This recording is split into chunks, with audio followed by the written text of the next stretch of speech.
Amis internautes, n'oubliez pas de liker, de vous abonner et de cliquer sur la note de notification pour ne rien rater. Chers internautes, ravis de vous retrouver pour ce rendez-vous d'information. L'actualité de ce mardi 28 juillet 2026 est marquée par plusieurs faits majeurs au Bénin et sur la scène régionale. Économie, gouvernance locale, modernisation de l'administration publique, sécurité, justice et diplomatie occupent le devant de la scène. Bienvenue dans le Grand Zoom de Bell TV, votre rendez-vous quotidien de l'information et de l'analyse. Tout de suite, le sommaire. Investissement. Romuald Wadani échange avec Aliko Dangote sur de nouvelles opportunités économiques. Parakou, la municipalité accélère la transformation urbaine avec la future gare routière de Guéma. Administration publique, le Bénin engage la transition vers une administration sans papier. Enseignement supérieur, le gouvernement accompagne les nouveaux bacheliers dans le choix des filières.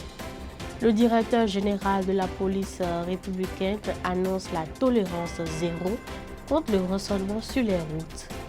CEDEAO-AES, le président Bassirou Diomaye Faye en mission de rapprochement à Bamako. Place maintenant au développement des titres. Investissement, comme annoncé au départ, Romuald Wadani échange avec Aliko Dangote sur de nouvelles perspectives économiques.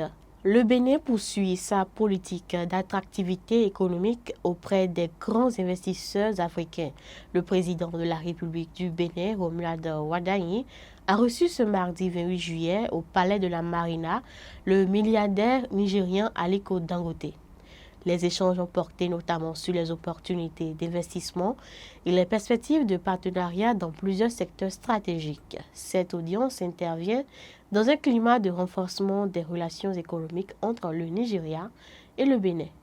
Les autorités béninoises souhaitent consolider l'image du pays comme une destination favorable aux investissements privés et attirer davantage de capitaux créateurs d'emplois. Aliko Dangote, président du groupe Dangote, est actif dans plusieurs domaines, notamment le ciment, les engrais, le sucre, l'agroalimentaire et les hydrocarbures. La visite du milliardaire nigérian est perçue comme un signal fort en faveur du développement des échanges économiques entre Cotonou et Abuja, ainsi que de la promotion de l'industrialisation en Afrique de l'Ouest.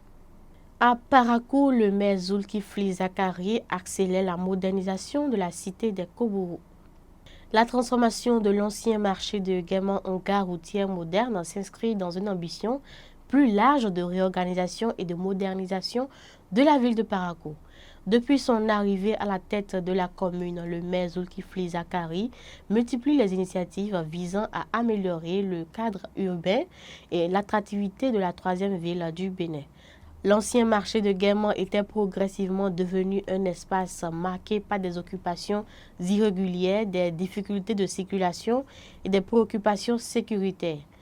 La création d'une gare routière moderne vise à mieux organiser le transport humain, sécuriser les déplacements et offrir de meilleures conditions aux transporteurs et aux usagers. Cette action locale s'inscrit dans la continuité des réformes engagées pour améliorer les infrastructures publiques et renforcer la modernisation du territoire. La municipalité entend donc lutter contre l'occupation anarchique du domaine public, réhabiliter les espaces urbains et faire de Parakou une ville plus propre, plus fonctionnelle et mieux organisée. Administration publique, le Bénin accélère sa transition vers une administration sans papier. Le gouvernement béninois poursuit la modernisation de l'administration publique avec une nouvelle réforme consacrée à la transformation numérique et à la gestion documentaire. Par la circulaire numéro 0142-MB FP-MTDI-SP-C du 24 juillet 2026, le ministère chargé du budget de la fonction publique, en collaboration avec le ministère de la transformation digitale et de l'innovation, engage une nouvelle étape dans la gestion des documents administratifs. Cette réforme vise à dématérialiser progressivement les archives et les procédures au sein des administrations publiques. La suppression progressive du recours massif au papier permettra de réduire les dépenses liées à l'impression, au stockage physique et à la gestion documentaire. Cette évolution contribue également à réduire l'empreinte écologique de l'administration publique. À travers cette initiative, le Bénin ambitionne de bâtir une administration plus moderne, plus rapide et plus responsable. Le gouvernement accompagne les nouveaux bacheliers après la publication des résultats du baccalauréat session de juillet 2026. Le ministère de l'Enseignement supérieur et de la Recherche scientifique lance une campagne nationale d'information et d'orientation. Cette campagne vise à accompagner les nouveaux bacheliers dans le choix de leur filière pour l'année académique 2026-2027. La ministre en charge du secteur a officialisé cette initiative à travers un communiqué publié le 24 juillet dernier. La campagne sera officiellement lancée le jeudi 30 juillet 2026 à 9 h à l'amphithéâtre 100 du campus de Sorbonne Alijo de l'Université nationale des sciences technologiques, ingénierie et mathématiques d'Abomey.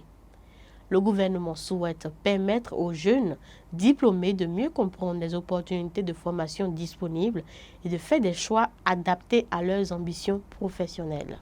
Rançonnement sur les routes, le directeur général de la police républicaine annonce des sanctions sévères contre les agents fautifs.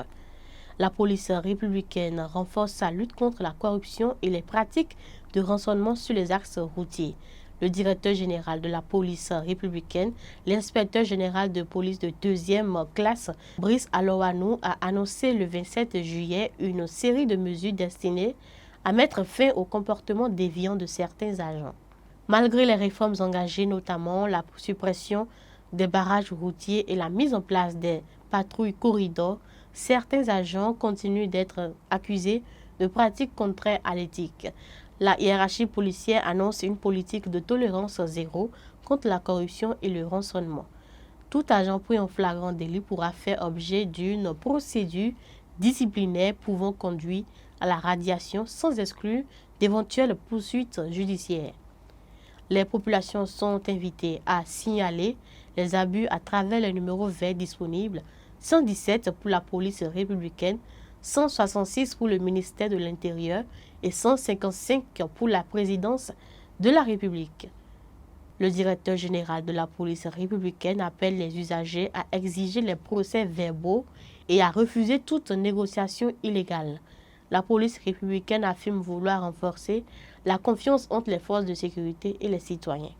À l'approche des festivités du 66e anniversaire de l'indépendance du Bénin, les autorités annoncent des mesures particulières pour sécuriser les déplacements dans la capitale économique. La circulation sera réduite de 6 h à 15 h du lundi 27 au vendredi 31 juillet sur la route des Pêches, le boulevard de la Marina et l'avenue Clausel. Ces dispositions doivent faciliter les préparatifs du défilé officiel dans de bonnes conditions de sécurité. Le samedi 1er août 2026, la circulation sera totalement interdite de 0 h à 17 h sur plusieurs axes stratégiques reliant notamment Fidjoussin-Plage, Erevan, le Carrefour Port et Notre-Dame. Des itinéraires de déviation sont prévus pour limiter les désagréments. Les usagers sont donc invités à respecter les consignes des agents de police et à anticiper leur déplacement. Criette, un policier poursuivi après une aide apportée à l'aéroport de Cotonou. Un fonctionnaire de police comparaît devant la Cour de répression des infractions économiques et du terrorisme. Dans une affaire d'abus de fonction, le policier est poursuivi pour avoir reçu 30 000 francs CFA de l'épouse de Kémy Séba après une assistance apportée lors de son départ de l'aéroport international de Cotonou. Selon les éléments présentés à la Cour, l'intervention concernait une situation liée à l'expiration du visa béninois de la voyageuse. Les investigations ont révélé des échanges entre le policier et l'intéressé lors de l'exploitation de son téléphone dans le cadre d'une autre procédure. Le ministère public estime que le fonctionnaire aurait accepté un avantage financier en lien avec ses fonctions et a requis 24 mois de prison, dont 12 mois fermes, ainsi qu'une amende d'1 million de francs CFA. L'avocat du prévenu demande la relaxe, estimant que son client n'a commis aucune infraction. La Criette a mis l'affaire en délibéré. La décision est attendue le 20 octobre prochain. Le président sénégalais Bassirou Diomaye Faye effectue une visite de travail au Mali dans le cadre de ses nouvelles responsabilités à la tête de la communauté économique des États de l'Afrique de l'Ouest. Il a été accueilli à Bamako par le président de la transition malienne, le colonel Assimi Goïta. Cette visite vise à relancer le dialogue entre la CEDEAO et les pays membres de l'Alliance des États du Sahel, notamment le Mali, le Burkina Faso et le Niger. Les relations entre l'organisation sous-régionale et ces pays restent marquées par des tensions depuis le retrait des instances communautaires. Les discussions portent également sur la sécurisation du corridor Dakar-Bamako, essentiel pour les échanges commerciaux. Cette mission diplomatique marque une nouvelle tentative de rapprochement afin de favoriser la stabilité et l'intégration régionale. Fait divers de cette session, un réseau présumé de voleurs de motos démantelé à Porto Novo. Une opération menée par le commissariat du 1er arrondissement de Porto Novo a permis l'arrestation de plusieurs personnes soupçonnées d'être impliquées dans des affaires de vol et de cambriolage. Les investigations ont commencé après plusieurs plaintes enregistrées dans la capitale. Un premier suspect a été arrêté dans un couvent du quartier Bodje avant qu'un deuxième ne soit interpellé le lendemain. Les suspects seraient liés à plusieurs cambriolages et vols de motocyclettes enregistrés à Porto Novo et dans les localités environnantes. Une opération menée au quartier d'Edopo et à Kpakpa a permis de retrouver plusieurs pagnes présumées issues d'un cambriolage. Les enquêteurs soupçonnent une organisation impliquée dans la revente des motos volées à Cotonou avec l'appui d'un receleur présumé. Les personnes interpellées seront présentées aux autorités judiciaires tandis que les recherches se poursuivent pour identifier d'autres complices. Chers internautes, c'était le grand zoom de BLTV. Merci de nous avoir suivis et à demain.